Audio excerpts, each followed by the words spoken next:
Hello Internet, Zach here, and welcome back to Collecting the Elements. If you've been following the series from the beginning, or if you've gone back and watched the old episodes, you might have noticed that my table used to have lights in it, and they used to do animations and patterns and fun stuff like that. And you might have noticed that my table has been a little dark lately. See, the first time I moved the table, the Arduino that I was using to control it kind of gave up on life and decided not to do the nice animations anymore.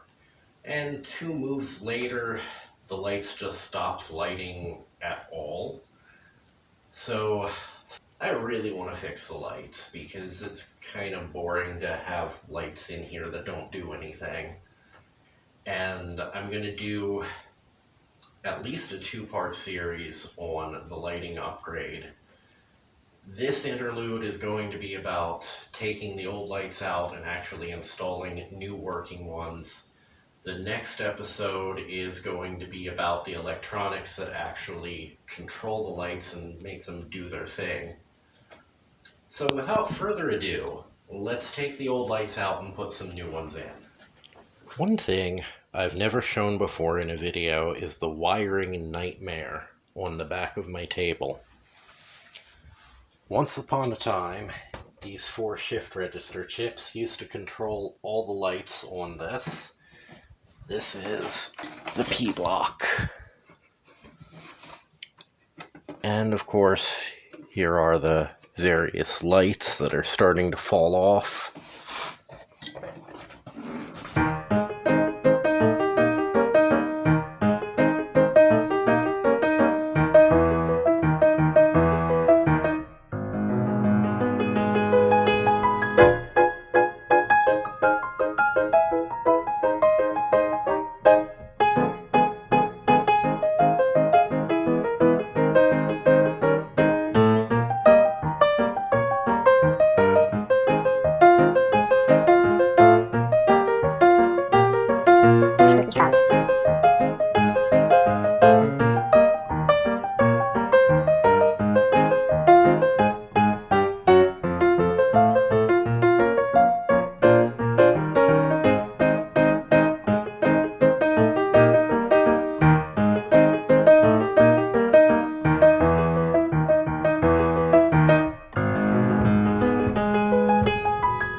back up on its stand, all except for the lanthanides and actinides, which are kind of sitting over there. As much as I'd like to keep this inside the house, I can't, because the cat finds the wires irresistible. And the cat would also knock all the element samples out, so I'm going to have to move this back into the lab. But as you can see, the wiring is a lot neater this time. It's not nearly the rat's nest it used to be. In a few spots I have the wires duct taped to hold them in place, because kitty cat likes to play with them and realign them, which is not cool. So next step, power distribution.